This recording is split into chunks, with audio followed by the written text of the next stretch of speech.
Muli na namang hinarang ang Philippine Navy. Muli na naman silang hinaras ng China. Ayon kay Commodore Roy Vincent Trinidad, ililikas lang sana nilang may sakit na sundalo, pero biglaan silang pinahinto. Pinalibutan daw sila ng China. Mabuti na lang daw may isang Philippine Navy pumalag. Paano kung namatay sa West Philippine Sea ang sundalo? E di mauuwi daw sana to sa Gyera. Meron tayong isang tropa na masamang pakiramdam who needed to be evacuated. The bigger picture is that there was a personnel who needed to be evacuated. He was successfully evacuated. We look at it as a successful operation. Pero banat sa atin ng China, hindi naman daw sana ito mauuwi sa gulo kung hindi hininto ang pag-aalis sa nakasadsad nating barko daw sa China. Pero nanindigan ng Philippine Navy hindi aalisin ng barko dahil pag ginalis daw natin ito, para na din tayong tinalo ng China sa gera. We will not give up that ship. It is an indication of the government stand. It is the mandate of the AFP to ensure the integrity of the national territory. Babala pa ng Philippine Navy, tinawag pa nila ang China ng muscle flexing. Hindi humihinto kakaikot ng monster ship dito ng China. Walaan niya silang karapatan. Paalisin daw dapat nila yan dito. Babalang hindi ito ang sinasabing teritoryo ng China.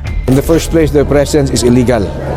Wherever they go within our EEZ, their presence is illegal. We are monitoring them because they should not be conducting any maritime research.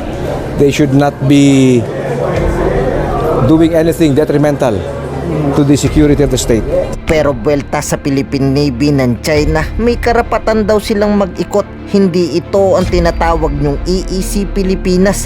Sabay sabing magbabantay pa daw monster ship nila dito. Hindi hihinto, mag-iikot pa din daw sa Pilipinas. 仙宾礁是中国南沙群岛的一部分，不是菲律宾的专属经济区。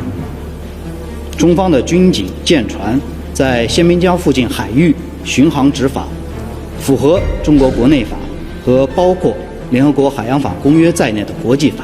Pero speaking of hindi hihinto ang master ship ng China, nagbabala naman sa Pilipinas ang Amerika na si Ray Powell na hindi ordinaryo ang pag-iikot ang ginagawang monster ship ng China. Baka magulat na lang daw kasi tayo, biglang isadsad yan sa ayungin Shoal. Mapupunta daw talaga yan sa China. The Escoda Shoal situation there is dubbed as the new source of tension in the West Philippine Sea, with CCG hull number 5901 and the BRP Teresa Magbanwa both in the area. What do you think is the nature of the days-long presence of the monster ship there? Well, ever since the Teresa Magbanwa has begun its vigil at Escoda Shoal, the CCG has had a almost continuous presence along with the maritime militia. Essentially, they're watching the watcher. So the Teresa Magbanwa went to keep an eye on what China was doing at Escoda Shoal, and so now China has deployed vessels to watch the Teresa Magbanwa. And so the 5901, or the Monster, is not the first CCG ship that we've seen there, kind of sitting right off of where Teresa Magbanwa was. It's actually, you know, the third or fourth we've seen. Watching the watcher, quite an interesting phrase for me, considering that the PCG underscored that it will not pull out Teresa Magbanwa there, even if it was deployed since April already. How close or how far are we from seeing another standoff, similar to what we saw in 2012 in the Ayungin Shoal? Well, we're certainly seeing a standoff. I mean, so the Teresa Magbanwa went out right after the Philippines reported seeing this apparent reclamation activity, these dead corals being piled up, and the statements from the PCG indicated that they wanted to make sure that there was no actual land reclamation that happened subsequent to that. So it appears that the PCG has basically decided that they're going to dig in for the long term. They've already had a change of command out there. They've already had some pretty significant resupplies that we've seen footage of.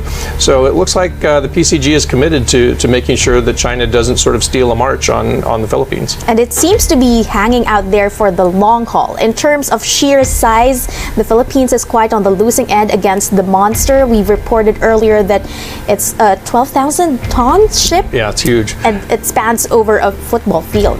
Yeah, it's actually, well over a football field. It's 165 meters long. It's a massive ship, and that's telling in and of itself, because the reason other countries don't have Coast Guard ships that's big is there's no point to it, right? A Coast Guard, if it's out there for maritime safety or basic law enforcement, doesn't need to be that big. China makes them that big, or especially makes this particular one that big, because it has another purpose. It wants to sort of coerce or intimidate other countries. And so you see, when you park it out there, it's such a large vessel. That's what it's there for. It wants to send a message to the Philippines. Okay, let's talk about the specifics of the monster ship. Aside from its sheer size, how big of a threat is it to the Philippines, considering that it has a helicopter landing pad, it is armed with several weapons? Talk to us about the specifications of this monster ship.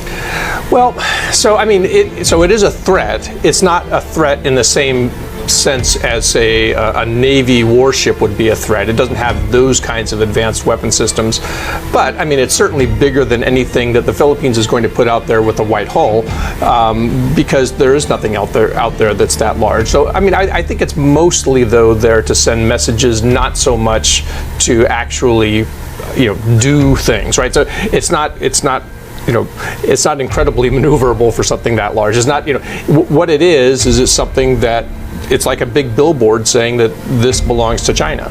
Do you expect this standoff to last for about a few weeks, or do you expect it to stretch over a period of months? I think if the Philippines has decided that this is where it wants to make it stand, I think it could go on for quite a long time. Now, it won't be the monster the whole time.